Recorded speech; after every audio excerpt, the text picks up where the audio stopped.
আমি কার কাছে গিয়া জিগামু? সে দুঃখ দেয় কেন? কেন এত তপ্ত কথা কয়? কেন পাশ ফিরা শোয়? ঘরের বিছন নিয়া কেন অন্য ধান খেত রই?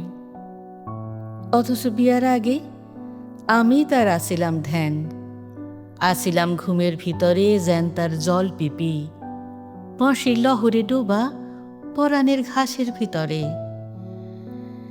এখন শুকনা পাতা উঠানের পরে খেলা করে, এখন সংসার ভরা ইন্দুরের বড় বড় ঢিপি।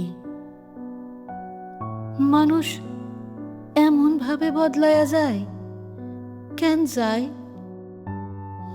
পূর্ণিমার চান হয় অমাবস্যা কিভাবে আবার? সাধের পিনিস কেন রংচটা রোদ্দুরে শুকায়? সিন্দুর মতির মেলা কেন হয় বিরান পাথার? মানুষ এমন তয় একবার পাইবার পর নিতান্ত মাটির মনে হয় তার সোনার মোহর।